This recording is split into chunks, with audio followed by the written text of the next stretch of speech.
자, 오늘 이제 8월 2일입니다. 저희가 오늘 가져온 주제, 이제 샌디에고가 특급 마무리, 이 조시 헤이더 선수를 영입했다. 1대4 트레이드 전격 영입을 또 성공을 했습니다. 일단 헤이더가 어떤 선수입니까? 메이저리그 지금 뭐 좁혀서 3년 동안 쳤을 때 최고의 마무리라고 해도 과언이 아니죠.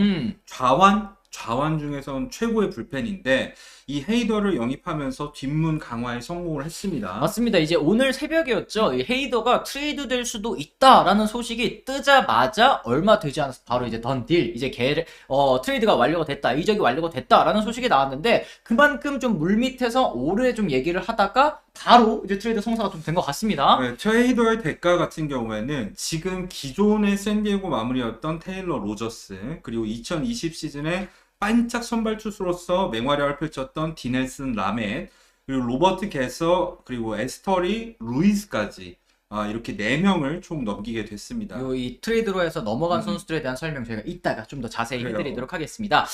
이제 아까 뭐 잠시 말씀드렸지만 2017년에 데뷔해서 이제 미러키의 필승 불펜으로 이제 압도적인 탈삼진 능력을 보였던 선수가 바로 이제 헤이더인데, 4차례나 올스타전에 또 출전을 했고, 또 최고의 불펜 투수, 내셔널리그 최고의 불펜 투수에게 주는 호프만상도 이미 뭐 3회나 수상을 했습니다. 네, 통상 성적을 살펴본다고 하더라도 평균 자책점이 2.48입니다. 그러면서 125세이브를 거뒀고요. 탈삼진 능력 역시 뭐 탁월하죠. 9이닝당 탈삼진이 통산 15.4개입니다. 뭐 정말 엄청난 성적을 기록한 마무리죠. 이 올 시즌에도 29세이브로 리그 선두를 달리고 있습니다만, 이 사실은 7월 들어서 9.1이닝 13자책, 피홈런도 무려 5개나 되면서 갑자기 평균 자책점, 이 월간 평균 자책점이 12.54까지 치솟았고, 시즌 평균 자책점도 그러다 보니까 4.24까지 올랐어요. 특히 전반기 막판에 몇 경기에서 정말 크게 무너지면서 평균 자책점이 상승한 상태이긴 합니다만, 샌디에고의 이번 트레이드는 저점 매수라고 보는 의견이 강합니다. 왜냐면은 이 헤이더가 각종 가족 관련해서 이제 마음고생이 심한 상황에서 심리적인 문제를 겪고 있을 가능성이 높고, 자주 이제 이 팀 로스터에서 이탈을 했던 기간이 있다 보니까 지금 마음을 다잡지 못하고 뭐 그러다 보니까 투구 감각도 좀 둔해지고 하다 보니까 대량 실점이 나오지 않았나 예상을 하고 있는 거죠. 맞습니다. 이제 가족 건강 이슈 때문에 올스타전도 불참을 하겠다. 지금 이제 내가 있어야 될 곳은 올스타전보다는 이제 가족의 곁이다라고 이제 얘기를 했었던 선수가 바로 헤이더였는데, 어쨌든 다음 시즌 후에 FA 자격을 얻기 때문에 샌디에고 입장에서는 1년 반 동안 이제 쓸 수 있는 특급 불펜을 영입했다, 이렇게 정리해드릴 수 있겠습니다. 일단 미러키는 왜 이 트레이드를 했을까도 생각을 해봐야겠죠. 조시 헤이더가 있을 경우랑 없을 경우랑, 미러키가 지금 현재 지구 1위인 상황에서 포스트 시즌 때 분명히 이점이 있는데 왜 이런 특급 마무리를 팔았지 생각을 해보면, 역시 미러키는 스몰 마켓이기 때문일 가능성이 크죠. 헤이더가 올 시즌 연봉이 $1,100만 이제 내년 시즌에는 연봉 조정 마지막 해잖아. 연봉이 이거보다 오히려 더 높아지게 되겠죠. 맞습니다. 그랬을 때 연봉적인 부담이 좀 컸을 것 같고, 그 다음으로 생각해야 될 거는 데빈 윌리엄스라는 확실한, 이제 지금은 셋업맨을 하고 있지만 헤이더가 나가더라도 마무리를 꿰찰 수 있는 선수가 있는 데다가 샌디에고로부터 어쨌든 로저스를 데려오면 좌완 불펜 자리도 해결이 되잖아. 그렇죠. 그런 식으로 생각을 했을 때 약간 헤이더가 나가게 되면 다운그레이드는 되겠지만 연봉이라던가 아니면 디넬슨 라멧 그리고 유망주를 받는 걸 생각했을 때는 우리 입장에선 조금 더 낫지 않나? 라고 미러키가 생각해 볼 여지가 있을 것 같아요. 조금 더 이제 미래를 바라본 결정이다라고 이제 하시는 것 같은데, 그렇죠. 여기에다 이제 추가적으로 텍사스에서 우한 불펜인 맷부시 선수까지 영입을 했기 때문에 불펜은 오히려 조금 더 강해졌다고 볼 수 있을 것 같습니다. 그런데 미러키가 단순히 이런 생각만 했을까요? 제 생각에는 헤이더가 이 단순히 심리적인 문제뿐만 아니라 어느 정도 하락세를 겪을 가능성이 높다고 봤을 수도 있습니다. 이 심리적인 문제도 샌디에고 입장에서는 우리가 데려와서 좀 있다 보면 괜찮아지겠지 할 수 있겠지만, 사실 심리적인 문제도 시즌 내내 갈 수도 있어요. 그렇죠. 그런 리스크를 샌디에고는 감수를 한 거고, 미러키 같은 경우에는 그거보다 안전한 선택을 하면서 미래를 위한 것도 어느 정도 챙기는 트레이드를 한 걸 수도 있습니다. 맞습니다. 일단 이제 로저스 선수에 대해서도 저희가 좀 얘기를 해드려야 되겠죠. 이미 오프 시즌, 이 지난 오프 시즌 때 크리스 페덱 선수 그리고 에밀리오 파간을 이제 미네소타로 보내고 이제 데려와가지고 마무리 역할을 또 맡겼단 말이에요. 시즌 초반에 아주 낭낭하게 잘 써먹었죠. 6월까지만 하더라도 이 로저스 선수가 잠시 침체기가 있긴 했었지만 굉장히 안정적인 마무리였었는데 로저스 같은 경우에도 7월 들어서 흔들리는 경기가 많이 늘어났습니다. 그러다 보니까 평균 자책점 역시 4점대까지 치솟은 상황이죠. 지금 뭐 잦은 등판 때문에 조금 이 혹사라는 얘기들도 좀 있었는데 만약에 미러키에서 좀 관리를 받는다면 당연히 뭐 올 시즌 내에도 반등이 가능한 자원이다라고 이제 뭐 판단을 했을 수도 있을 것 같습니다. 디넬슨 라멧이 조금 이제 애매하죠. 논텐더 후보로 샌디에고에는 거론될 만큼 샌디에고 팀 내에서는 어느 정도 기대를 많이 거둔 게 보이긴 합니다만 이 선수가 2020 시즌의 단축 시즌이긴 하지만 선발 투수로서 2점대 평균 자책점을 기록했거든요. 네. 그 이후에 팔꿈치 부상으로 시즌 아웃, 그리고 수술까지 받았었는데 원래 토미존 수술에서 돌아와서 당장 잘하는 선수가 어디 있어요.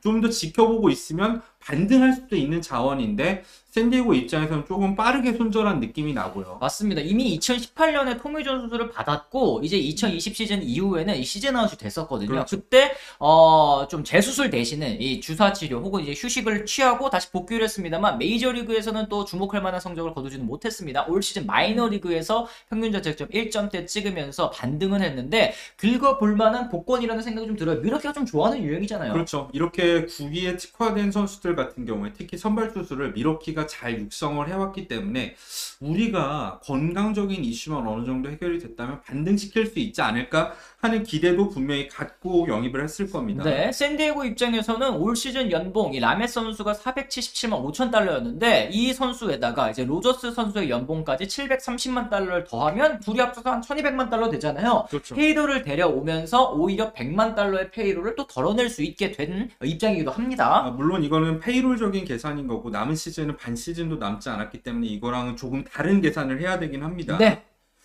그렇게 생각했을 때 일단 유망주들을 살펴보면은 게서 같은 경우에는 샌디에고 팀 내 7위. 그러니까 유망주 평가가 꽤 많이 올라온 선수예요.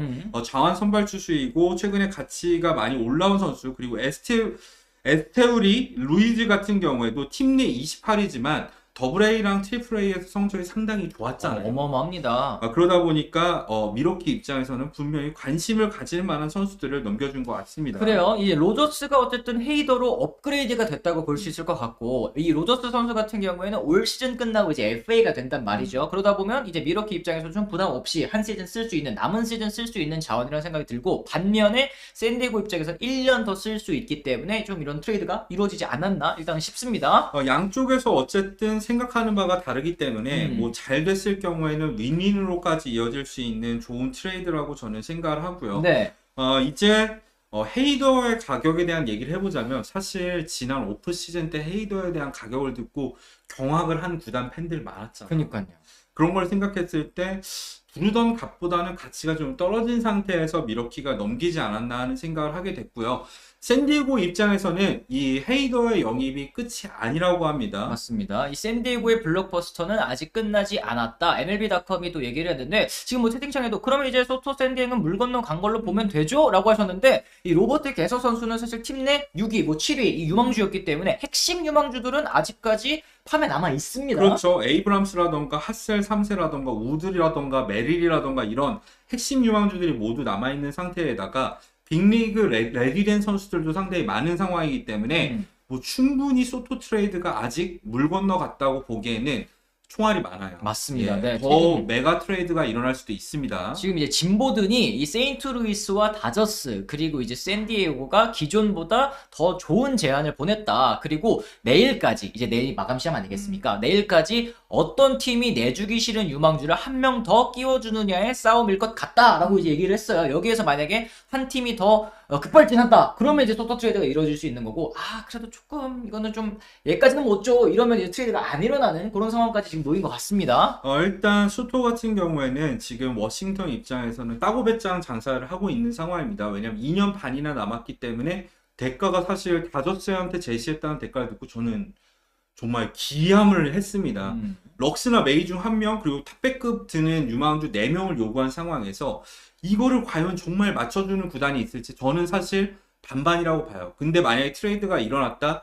이런 미친 짓을 할 이 단장은 한 명밖에 없습니다. 그렇죠. AJ 프라일러가 있는 샌디에고가 아닐까 과감하게 예상을 해보겠습니다. 그렇습니다. 과연 이제 트레이드 데드라인까지 소토 선수 행선지가 달라질 수 있을지, 이 소속팀이 달라질 수 있을지 내일 한번 일어나 봐야 알 것 같다라고 말씀을 전해드리고요. 저희는 오늘 일단 이 헤이더 선수의 트레이드에 대한 정리 좀 쭉 해봤습니다. 여러분들께서도 또 댓글로 의견 남겨주시면 저희가 또 확인해보고 댓글 달아드릴 수 있도록 하겠습니다. 자, 그럼 저희는 또 내일 또 다른 컨텐츠, 아마 이제 소토의 행선지와 관련된 혹은 이제 소토가 트레이드 됐을까 안 됐을까에 따라 달라지긴 하겠습니다만 소토 얘기를 하게 되지 않을까라는 생각을 하면서 오늘 컨텐츠는 좀 여기서 마무리를 지어보도록 하겠습니다. 저희는 내일 다시 돌아오도록 하겠습니다. 지금까지 시청해주신 분들 모두 감사합니다. 고맙습니다.